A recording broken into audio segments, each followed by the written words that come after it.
বন্যাকে অনেক সময় লাশ দাফন করার সুযোগ থাকে না, কারণ অনেক সময় চারদিকে থাকে অথই পানি, অবস্থায় করণীয় কি? আল্লাহ মাফ করুন, এরকম ভয়াবহ পরিস্থিতি আমরা দেখেছি। লাশ দাফন করাটা যেহেতু ফরজে কেফায়া আমল, পুরো এলাকাবাসীর উপরে কর্তব্য, বিধায় এলাকাবাসীর চেষ্টা করা উচিত কোনো না কোনো উপায়ে লাশ দাফনের ব্যবস্থা করা। যদি একান্ত সেটি না হয়, লাশ ভাসিয়ে যতদূর সম্ভব নিয়ে হলেও যেখানে মাটি আছে সেখানে দাফন করার ব্যবস্থা উদ্যোগ গ্রহণ করা উচিত। সেটাতে তাদের সাধ্যের মধ্যে যদি থাকে 2 মাইল 4 মাইল 5 মাইল 7 মাইলও যদি নেওয়া লাগে, তাহলে ভাসিয়ে সেটা নেওয়া উচিত দাফন করার জন্য। কোনো কোনো এলাকায় দেখা যায় যে দাফন করতে না পারার কারণে তারা লাশ ভাসিয়ে দেন এবং একটা চিরকুট লিখে দেন, লাশ যেখানে যাবে সেখানে দাফন করা হবে এবং আপনারা দাফন করেন, এরকম দাফন করবেন লাশ পেলে, সেরকম করে লিখে দেওয়া হয়। এটাও একটা প্রক্রিয়া ভালো, যে নিজেরা যদি যাওয়ার মতো সুযোগ না থাকে। বাট এরকম বাংলাদেশের প্রেক্ষিতে আমরা বলতে পারি বেশিরভাগ ক্ষেত্রেই এরকম পরিস্থিতি খুব কমই হয়।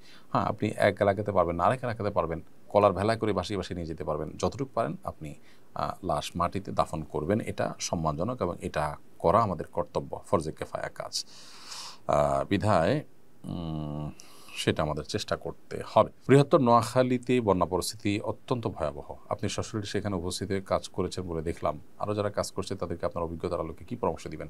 যারা নোয়াখালী, লক্ষ্মীপুর, চাঁদপুর, কুমিল্লা বা ফেনী, যে সমস্ত এলাকাগুলো বন্যা কবলিত, সে সমস্ত এলাকায় কাজ করতে যাচ্ছেন, আমরা তাদেরকে বলতে চাই, প্রথমত স্থানীয়ভাবে আপনাদের একটা ভলান্টিয়ার টিম থাকতে হবে যাওয়ার আগে, যারা আপনাদেরকে সার্ভে করে বলতে পারবে যে কোন এলাকায় আসলে ত্রাণ পৌঁছায় নাই, সেই এলাকায় পৌঁছানোর উপায়গুলো কী, কোন রুটে আপনি যাবেন না যাবেন। অনেক রাস্তাঘাট ভেঙে গেছে বন্যার পানিতে, তাহলে কোন দিকে যাবেন এবং যাওয়ার ক্ষেত্রে কী নিয়ে যাবেন না যাবেন, নৌকার ব্যবস্থা থাকবে কি না, কত দূরে যাবেন, এই বিষয়গুলো আপনাদের স্থানীয়ভাবে যে সমস্ত লোকজন আছেন তাদের সাথে যোগাযোগ করে আপনাদের করলে ভালো হবে। স্থানীয় আলেমুল আমাদের সহযোগিতা নিতে পারেন। দ্বিতীয়ত, সেখানে নিড কিসের মানুষের? যেমন একেবারে বন্যা যখন চরম আকারে পৌঁছে যায় তখন শুকনো খাবারের নিড থাকে, কিন্তু একটা পর্যায়ে পানি নামতে শুরু করলে মানুষের কিন্তু তখন ভারী খাবার অর্থাৎ চাল ডাল ইত্যাদির প্রয়োজন হয়। অতএব ওই নিডটাকে আপনারা জেনে তারপরে যাবেন।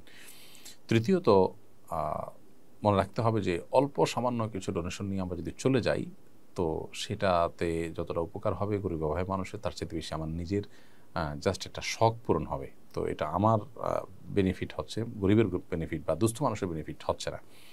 আরেকটা গুরুত্বপূর্ণ বিষয় হলো যে ফটো সেশন প্রয়োজন ছাড়া মানুষকে জবাবদিহিতার জন্য যতটুকু দরকার হয় ততটুকু করলেন। এর বাইরে অতিরিক্ত ফটো সেশন করা খুবই অনুচিত একটি কাজ, সেটা থেকে আমাদেরকে বেঁচে থাকতে হবে। আল্লাহ তাআলা আমাদের তৌফিক দান করুন।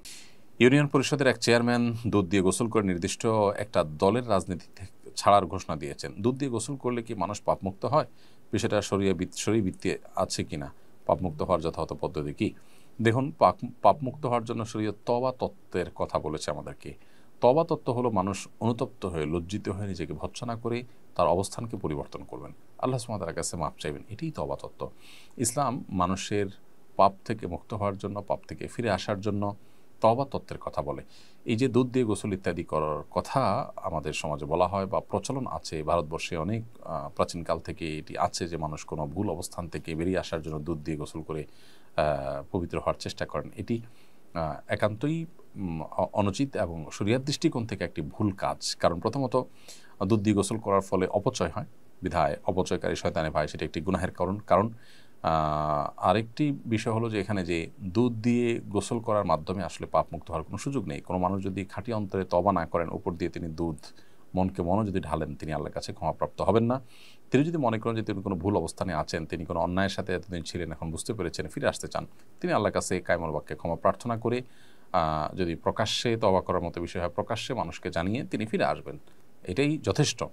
এর বাইরে আবার দুধ ইত্যাদি দিয়ে গোসল করার কোনো প্রয়োজন নেই। এটি একটা কুসংস্কারের জন্য বিশ্বাস থেকে যেমন এসেছে, আবার এটি অপচয় হয় সেজন্য গুনাহেরও কারণ। বিধায় এই সংস্কৃতি থেকে আমাদেরকে বেরিয়ে আসার চেষ্টা করতে হবে।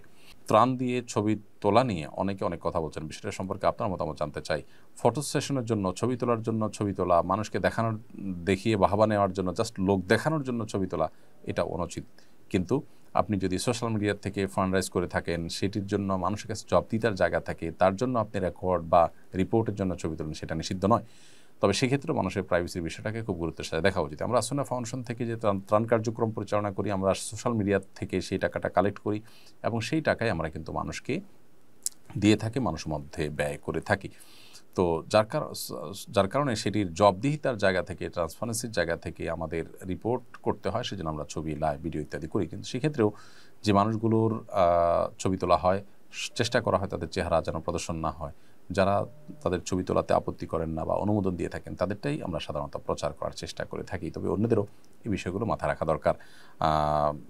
আপনার অনবরত প্রয়োজনীয় ছবি তোলা, ভিডিও করা, এটা অনুচিত কাজ। এগুলোর মাধ্যমে আল্লাহর কাছ থেকে সওয়াব পাওয়ার সম্ভাবনাটা কমে যায়। বন্যা পরিস্থিতিতে অনেক নৌকার মালিক পরিস্থিতির সুযোগ নিয়ে নৌকার ভাড়া অস্বাভাবিক রাখতে চায়, এমনকি কেউ কেউ সারাদিনে ভাড়া 1 লাখ টাকা পর্যন্ত চায়।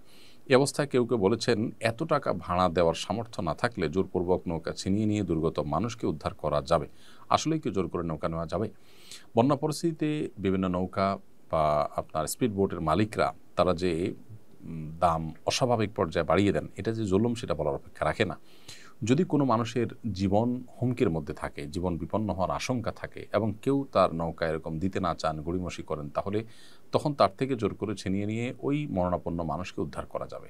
তবে সাধারণ উদ্ধার কাজের জন্য আপনি জোর করতে পারবেন না। মানুষের অধিকার বিষয়টাকে ইসলাম খুব গুরুত্বের সাথে দেখে।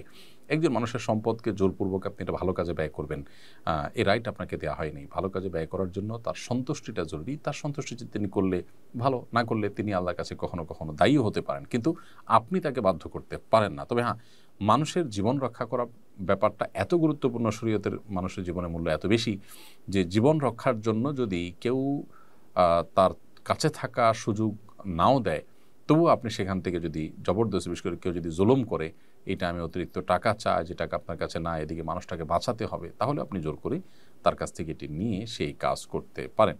অর্থাৎ পুরো বিষয়টা নির্ভর করছে পরিস্থিতির উপরে। স্বাভাবিক উদ্ধার তৎপরতার জন্য আপনি জোর করে কারো কাছ থেকে ভোট নিতে পারেন না। তবে তিনি যে কাজটি করছেন সেটা যে অন্যায়, সেটা যে গুনাহের কাজ, সেটা যে জুলুম, এর কারণে তিনি যে পাপিষ্ঠ হবেন আল্লাহর কাজটা বলাই বাহুল্য।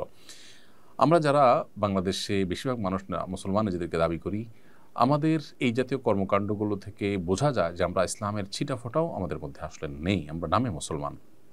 বিপদ আপদে যেখানে মানুষের পাশে আমাদের দাঁড়ানো দরকার, সেখানে আমরা বরং আরও হার্ড হয়ে যাই, শক্ত হয়ে যাই। আসুন্নাহ ফাউন্ডেশনের ত্রাণ কার্যক্রমে একজন অটোরিকশা চালক, তিনি আমাদের যারা স্বেচ্ছাসেবক আসা যাওয়া করেন, তাদের জন্য বিনামূল্যে তিনি পরিবহন এর ব্যবস্থা করেছেন। অর্থাৎ তার গাড়িতে কেউ ত্রাণের কাজে যাবে বললে তাকে নিয়ে যাচ্ছেন, নিয়ে আসছেন, কোনো পয়সা নিচ্ছেন না। এবং এই জিনিসটা তিনি আমাদেরকে প্রকাশও করতে আসেন না, আমরা জেনে গেছি বিষয়টা। দেখুন, একজন অটোরিকশা চালক তার এই ছোট একটি কাজ কত সুন্দর এবং কত চমৎকার। এটি হলো ইমানদার সুলভ কাজ। যারা এই সুযোগে অনেক বেশি টাকা কামিয়ে নিচ্ছেন, আপনি টাকা দিয়ে কী করবেন? সুখ কিনবেন? তো সুখ তো পাবেন না, কারণ সুখের মালিক আল্লাহ তাআলা, তিনি তো আপনাকে সুখ দিবেন না। অনন্ত অসীমকালের দুঃখ তো আছেই। দুনিয়াতেই আপনি বুঝতে পাবেন এই টাকার দুঃখ কাকে বলে, কত প্রকার, কী কী। যারা অবৈধভাবে উপার্জন করেছে, একটা সময় তারা সেটার জ্বালা পোড়ায় পড়তে থাকে। অতএব আসুন মুসলমান হই। মানুষ হওয়া ছাড়া ভালো মুসলমান হওয়ার কিন্তু সুযোগ নেই।